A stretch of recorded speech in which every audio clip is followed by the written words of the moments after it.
जय श्री सद्गुरु देवाय नमः। जय श्री गणपति देवाय नमः। ओम सर्वमंगल मांगल्ये शिवे सर्वार्थ साधिके शरण्ये त्र्यंबके गौरी नारायणी नमस्तुते। श्रीमद् देवी भागवत महापुराण पांचवा स्कंद तीसरा अध्याय। महिषासुर का दूत भेजकर इंद्र को स्वर्ग खाली करने का आदेश देना। दूत द्वारा इंद्र का युद्ध हेतु आमंत्रण प्राप्त कर महिषासुर का दानव वीरों को युद्ध के लिए सुसज्जित होने का आदेश देना।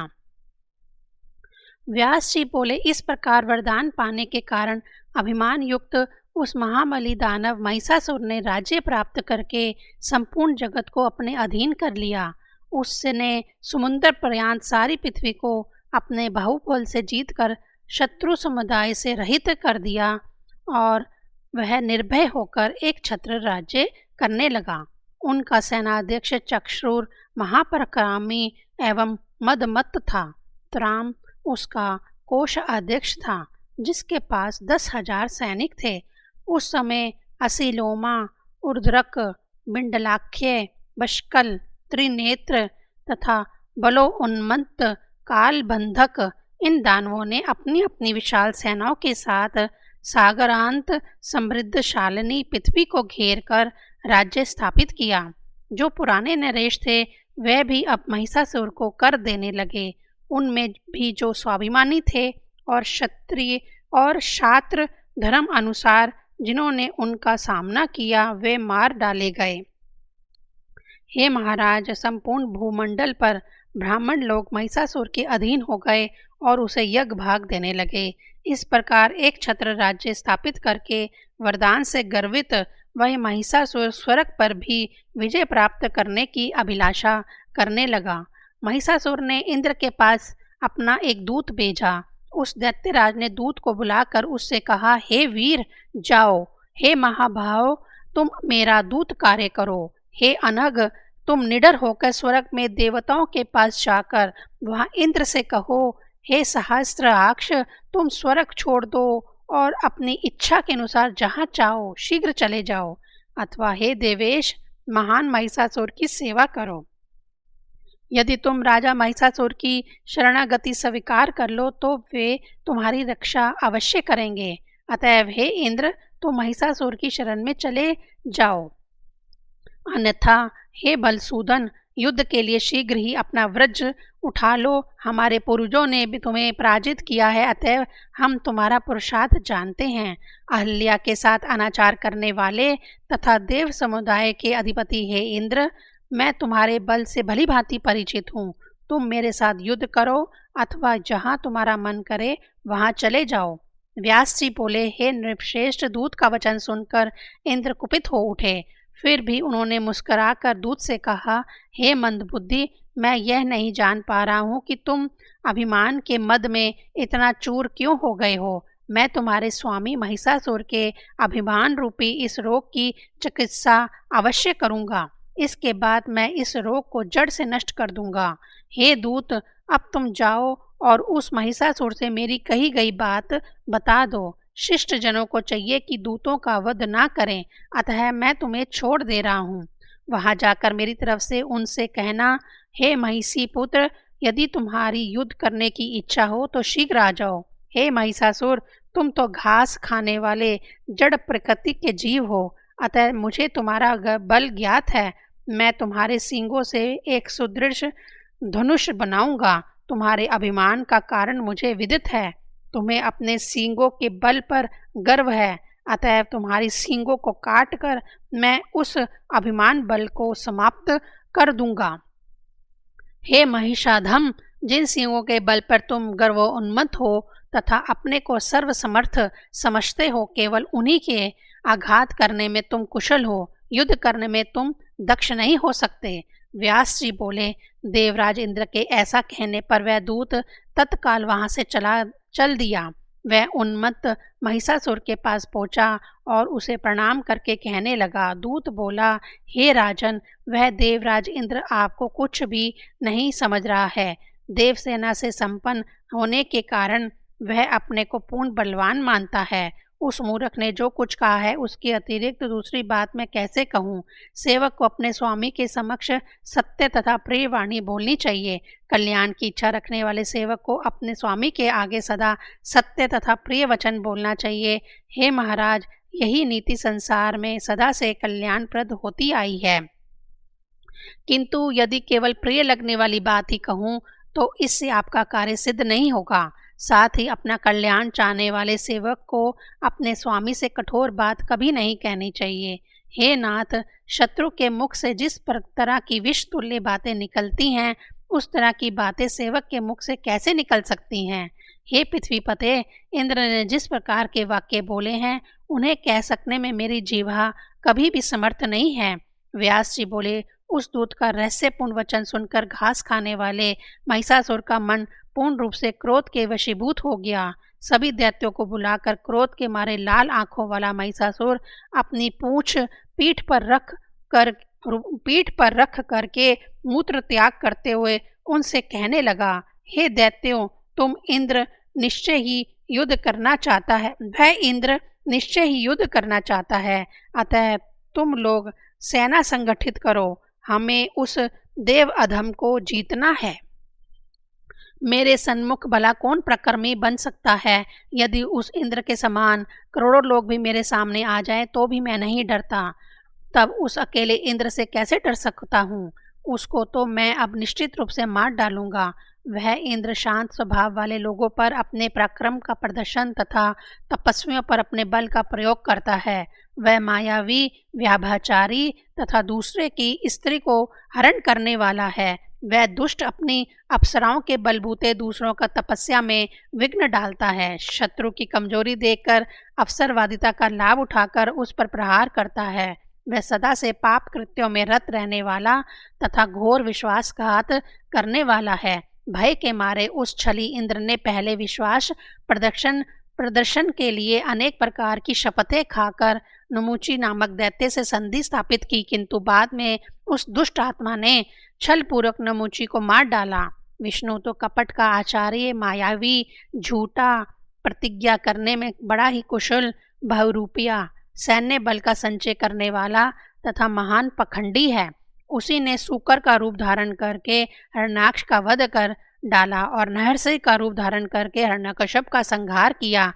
अतः हे दनु के वंशों, मैं उसका वशवर्ती कभी भी नहीं होऊंगा और देवताओं का कहीं भी कदापि विश्वास नहीं करूंगा। विष्णु तथा इंद्र ये दोनों मेरा क्या कर लेंगे। यहाँ तक कि उनसे भी अधिक शक्तिशाली रुद्र भी युद्धभूमि में मेरा प्रतिकार कर पाने में समर्थ नहीं है।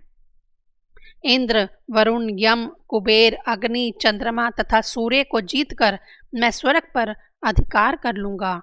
अब हम लोग यज्ञ का भाग प्राप्त करेंगे तथा सोम रस का पान करने वाले होंगे। मैं देव समुदाय को जीतकर दानवों के साथ विहार करूंगा। हे दानवों, वरदान के कारण मुझे देवताओं का भय नहीं है। पुरुष से मेरी मृत्यु हो ही नहीं सकती है, तब भला स्त्री मेरा क्या कर लेगी।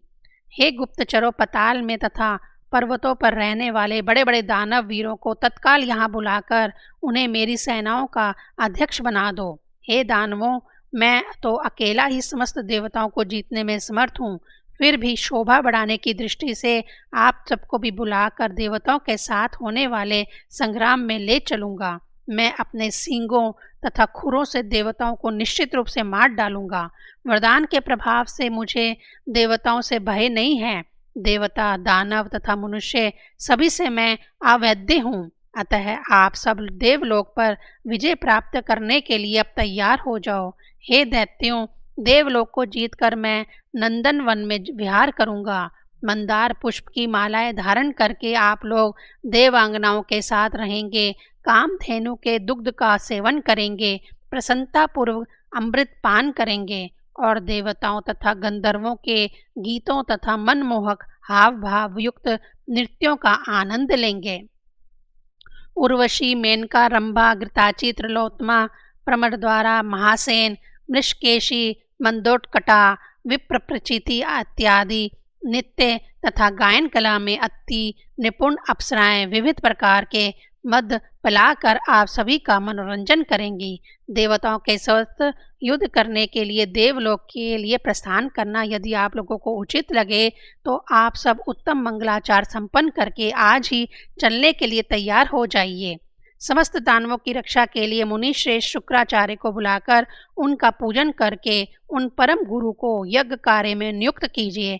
व्यास जी बोले, हे राजन, इस प्रकार दानव वीरों को आदेश देकर वह पाप बुद्धि महिषासुर प्रसन्नता के साथ शीघ्र ही अपने भवन को चला गया। तीसरा अध्याय समाप्त। चौथा अध्याय। इंद्र का देवताओं तथा गुरु बृहस्पति से परामर्श करना तथा बृहस्पति द्वारा जय पराजय में देव की प्रधानता बतलाना। व्यास जी बोले, हे राजन, दूत के चले जाने पर इंद्र ने भी यम, वायु, कुबेर तथा वरुण इन देवताओं को बुलाकर यह बात कही। रंभ का पुत्र महाबली दैत्यराज महिषासुर इस समय वरदान के अभिभाव में मंदोन्मत्त हो गया है। वह सैकड़ों प्रकार की माया रचने में पारंगत है। हे देवताओं, स्वर्ग प्राप्ति की कामना करने वाले उस लोभी महिषासुर के द्वारा भेजा गया दूत आज ही यहाँ आया था। उसने मुझसे इस प्रकार की बात कही, हे शक्र, तुम तत्काल देवलोक छोड़ दो और अपनी इच्छा के अनुसार जहाँ जाना चाहो वहाँ चले जाओ, अथवा हे वासव, महान महिषासुर को सेवक तत्व स्वीकार कर लो।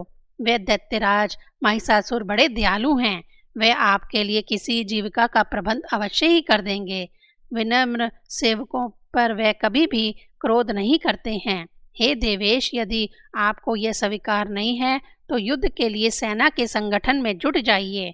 मेरे वहां पहुंचते ही वे दैत्येंद्र महिषासुर देवलोक पर आक्रमण के लिए यहाँ शीघ्र आ पहुंचेंगे। ऐसा कहकर दुष्ट आत्मा दानव महिषासुर का वह दूत यहाँ से चला गया। हे श्रेष्ठ देवगण, आप लोग विचार कीजिए कि अब क्या करना चाहिए।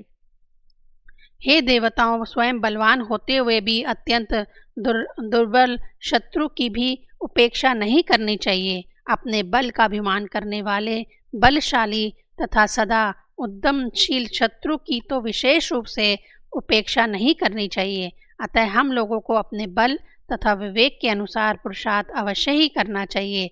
जीत अथवा हार तो देव के अधीन रहती है।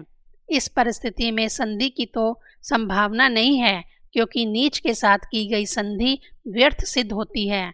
अतः बार बार विचार करके केवल सज्जनों के साथ ही संधि करनी चाहिए। इस समय अचानक आक्रमण करना भी उचित नहीं है। अतः सर्वप्रथम शीघ्रगामी तथा सुगमता से प्रवेश करने में दक्ष गुप्तचर वहां भेजे जाने चाहिए, जो शत्रुओं के अभिप्राय समझने में समर्थ, किसी के साथ अधिक भाव आसक्ति ना रखने वाले, निर्लोभी तथा सत्यवादी हों। वे गुप्तचर शत्रु सेना की गतिविधि, प्रस्थान, सेना की ठीक ठीक संख्या और शत्रु दल के वीरों की वास्तविक जानकारी करके शीघ्रतापूर्वक वापस आ जाएं। इस प्रकार दैत्यपति महिषासुर की सेना के बलाबल को भली भांति जान लेने के पश्चात मैं शीघ्र ही आक्रमण अथवा किलेबंदी करने का प्रबंध करूंगा। सर्वदा भली भांति सोच समझकर बुद्धिमान मनुष्य को कार्य करना चाहिए, क्योंकि बिना विचार किए अचानक किया गया कार्य हर तरह से दुखदायक होता है। अतः बुद्धिमान मनुष्य को सम्यक रूप से विचार विमर्श करके ऐसा कार्य करना चाहिए जो सुखकर हो। दानवों में मतभेद पैदा करने वाली भेद नीति का आश्रय लेना भी उचित नहीं जान पड़ता, क्योंकि उनमें पूर्णतः महत्व है।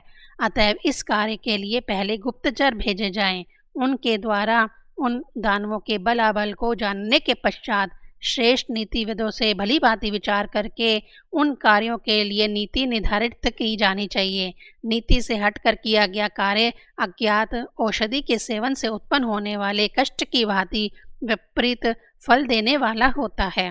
व्यास जी बोले, हे राजन, इस प्रकार उन सभी देवताओं से विचार विमर्श करके देवराज इंद्र ने शत्रु पक्ष के रहस्यों की जानकारी के उद्देश्य से एक कार्यकुशल गुप्तचर भेजा। उस दूत ने तत्काल पहुंचकर शत्रु पक्ष के सैन्य बलाबल की जानकारी प्राप्त की और पुनः इंद्र के पास वापस आकर उनको सब कुछ बता दिया। शत्रु सैन्य की तैयारी के विषय में जानकर इंद्र को महान आश्चर्य हुआ और उन्होंने देवताओं को तैयारी में लगने की आज्ञा दे दी। तत्पश्चात मंत्रविदों में श्रेष्ठ पुरोधा पुरोधम देवगुरु बृहस्पति को बुलाकर इंद्र उनके साथ परामर्श करने लगे। उत्तम आसन पर विराजमान श्रेष्ठ अंगिरा पुत्र बृहस्पति से इंद्र ने कहा। इंद्र बोले, हे देवगुरु, हे विद्वान, हम लोगों को क्या करना चाहिए, हमें बतलाइए, आप सर्वज्ञ हैं। आज उत्पन्न इस विषम परिस्थिति में एकमात्र आप ही हमारे अवलंब हैं। महाबली तथा मंदोन्मत्त दानव महिषासुर बहुतों से दानवों को अपने साथ लेकर हम सबसे युद्ध करने के लिए यहाँ आ रहा है।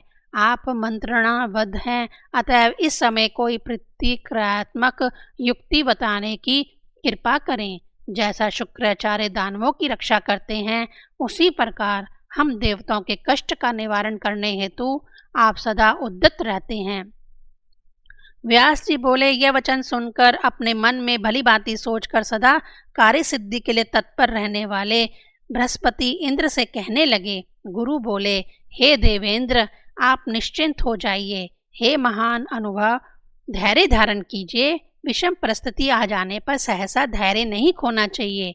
हे सुराध्यक्ष, हार तथा जीत सदा देव अधीन होती है, अतः बुद्धिमान प्राणी को चाहिए कि वह सदैव धैर्य धारण करके स्थित रहे।